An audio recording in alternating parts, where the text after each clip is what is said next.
वंदे मातरम साथियों। जब हम किसी भट्टी या फर्नेस के पास होते हैं जिसका टेम्परेचर 200-300 डिग्री सेल्सियस हो, तो ऑब्वियसली बहुत हीट हम तक पहुंचती है। और जैसे जैसे हम उससे दूर जाते जाते हैं, वो हीट हम तक पहुंचनी कम होती जाती है। ये ऑब्वियस सी बात है।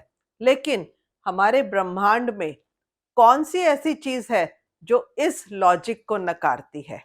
जी हाँ, वो है हमारा सूरज यानी सन, जिसके अंदर का टेम्परेचर तो 15 मिलियन डिग्री सेल्सियस है और उसकी सतह तक आते आते वो टेम्परेचर कम हो जाता है। लेकिन उसके एटमॉस्फेयर के अंदर जो 3 लेयर्स हैं, उसमें पहली लेयर का टेम्परेचर लगभग 6000 यानी 6000 डिग्री सेल्सियस। उससे ऊपर वाली लेयर का टेम्परेचर 6000 से 20000 डिग्री सेल्सियस। और सबसे बाहर वाली लेयर जिसका नाम है कोरोना, उसका टेम्परेचर 1 मिलियन डिग्री सेल्सियस। ये अपने आप में थर्मोडायनेमिक्स के रूल के बिल्कुल अगेंस्ट है। और इसलिए आज भी साइंटिस्ट के लिए ये सन की आउटर मोस्ट कोरोना लेयर एक मिस्ट्री बनी हुई है। हम सभी जानते हैं कि सूरज से हमें हीट और लाइट मिलती है, जिसकी वजह से धरती पर प्लांट्स फोटोसिंथेसिस करते हैं और हमें ऑक्सीजन और फूड देते हैं।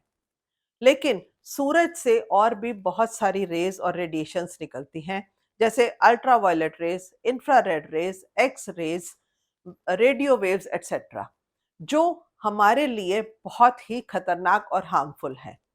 लेकिन अर्थ के आसपास का एक एटमॉस्फेरिक कवच उन सब रेडिएशन से सारे जीवों को बचाता है। पर फिर भी सूरज से निकलने वाली रेडिएशंस कहीं ना कहीं तो असर डालती हैं। जैसे सूरज की बाहर की लेयर्स में होने वाली एक्टिविटीज की वजह से सोलर विंड्स क्रिएट होती हैं, जो अर्थ के नॉर्थ पोल पर हमें नॉर्दर्न लाइट्स के रूप में नजर आती हैं, जो स्वीडन, फिनलैंड और आयरलैंड के स्काईज पर दिखती हैं। उसके अलावा कोरोना में होने वाली बहुत सी मिस्टीरियस एक्टिविटीज की वजह से सोलर स्टॉर्म्स कॉज होते हैं, जो शायद धरती पर हमें उतना असर नहीं दिखा पाए। रिसेंटली फरवरी 2022 में ऐसे ही सोलर स्टॉर्म की वजह से 40 स्टार लिंक्ड सैटेलाइट्स डैमेज हो गए। यदि इन स्टॉर्म्स के बारे में पहले से जानकारी होती, तो ये डैमेज बचाया जा सकता था। इसी वजह से कोरोनल हीटिंग प्रॉब्लम्स को समझने के लिए पिछले 60 वर्षों में नासा ने 20 से ऊपर एक्सपेडिशंस भेजी, लेकिन अभी तक कोई कामयाबी नहीं मिली। और दुनिया के 77 स्पेस एजेंसीज में से केवल 4 एजेंसीज ही ऐसी हैं जिन्होंने अभी तक सोलर मिशंस भेजे हैं, लेकिन इनका भी फेलियर रेट लगभग 50% है। पर हम सब के लिए बहुत गर्व की बात है, हमारे आदरणीय प्रधानमंत्री श्री नरेंद्र मोदी जी के कुशल नेतृत्व में इंडियन स्पेस रिसर्च ऑर्गेनाइजेशन यानी इसरो ने अपना पहला सोलर मिशन 2 सितंबर 2023 को लॉन्च किया। इसे श्रीहरिकोटा के सतीश धवन स्पेस सेंटर से लॉन्च किया गया और इसको आदर से नाम दिया भारत का सूर्य नमस्कार। इसे नाम दिया गया आदित्य L1। आदित्य शब्द पर्यायवाची है सूरज का, और L1 यानी लेग्रांज 1 वो पॉइंट है जहां पर इसको पहुंचना है। आइए पहले समझते हैं L1 क्या चीज है। लेग्रांज 1 धरती और सूरज के बीच का वो पॉइंट है जहां धरती और सूरज के ग्रेविटेशनल पुल को ये बैलेंस करता है। कोई भी चीज जो धरती के ज्यादा निकट होगी वो धरती की ग्रेविटी में आ जाएगी, और जो सूरज के निकट होगी वो सूरज की ग्रेविटी में उसकी तरफ खींची चली जाएगी। तो ऐसे टोटल 5 पॉइंट्स हैं, लेग्रांज 1, लेग्रांज 2, 3, 4 और 5, जो ऐसे पॉइंट्स हैं जहां धरती और सूरज का पुल बैलेंस हो जाता है, और जो भी चीज इनके ऊपर स्थित रहेगी वो अपनी जगह पर कायम रहेगी। तो ऐसा लेग्रांज 1 ही वो पॉइंट है जहां ये यान स्थित रहकर सूरज से पूरी इंफॉर्मेशन लेकर धरती तक पहुंचाता रहेगा। और इस पॉइंट में एक खास बात और, क्योंकि ये एक इमेजिनरी पॉइंट है और इसके आसपास आदित्य L1 को ऑर्बिट में चक्कर लगाना है, तो इसके ऑर्बिट को हेलो ऑर्बिट कहा गया है।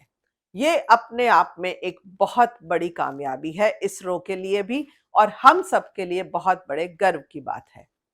अभी रिसेंटली ही इसरो ने चंद्रयान 3 को चांद पर सॉफ्ट लैंडिंग करवाकर पूरे विश्व में एक तहलका मचा दिया और अपना एक बहुत बड़ा स्थान दर्ज किया। उसके 10 दिन के भीतर ही सूर्ययान को भेज देना अपने आप में बहुत बड़ी कामयाबी है। आइए समझे चंद्रयान और सूर्ययान को भेजने में क्या फर्क था। जिस तरह से चंद्रयान को पहले धरती के आसपास चक्कर लगवाकर मोमेंटम देकर चंद्र की तरफ रवाना किया गया था, उसी तरह सूर्ययान को भी पहले धरती के आसपास चक्कर लगवाकर मोमेंटम दिया गया और उसके बाद भेजा गया L1 की तरफ। चांद धरती से 3,80,000 किलोमीटर दूर है, लेकिन सूरज 15 करोड़ किलोमीटर पर। ऑब्वियसली आदित्य L1 को सूरज तक नहीं पहुंचाना, उसे केवल लेग्रांज 1 तक पहुंचना है, लेकिन वह भी धरती से 15 लाख किलोमीटर दूर है। यानी आदित्य L1 चंद्रयान 3 से लगभग 4 गुना ज्यादा डिस्टेंस तय करेगा। हम सभी जानते हैं कि कम्युनिकेशन और सिक्योरिटी ये किसी भी देश के लिए बहुत जरूरी चीजें हैं और स्पेस मिशंस ही इनको सही तरह से रख सकती है। उन स्पेस मिशंस को सही तरह चलाने के लिए आदित्य L1 जो एक ऑब्जर्वेटरी के रूप में L1 पर स्थापित होगा, ये अगले 5 वर्षों तक उन जगहों की इंफॉर्मेशन देता रहेगा ताकि हमारे बाकी के स्पेस मिशंस सही तरह से चल सके। इतनी बड़ी अचीवमेंट इसरो ने इतने कम समय में अचीव की है, इसके लिए हम सब इसरो को बहुत बहुत बधाई देते हैं। अपने भारतीय होने पर गर्व करते हुए 2 शब्द मैं जरूर कहना चाहूंगी कि जिंदगी के कई इम्तिहान अभी बाकी हैं। जिंदगी के कई इम्तिहान अभी बाकी हैं, तय करने कई मुकाम अभी बाकी हैं। अभी तो नापी है मुट्ठी भर जमी हमने, अभी तो नापी है मुट्ठी भर जमी हमने, फतह करने कई आसमान अभी बाकी हैं। एक बार पुनः आप सबको आदित्य L1 की सफल लॉन्चिंग पर बहुत बहुत बधाई और शुभकामनाएं। जय हिंद, जय भारत।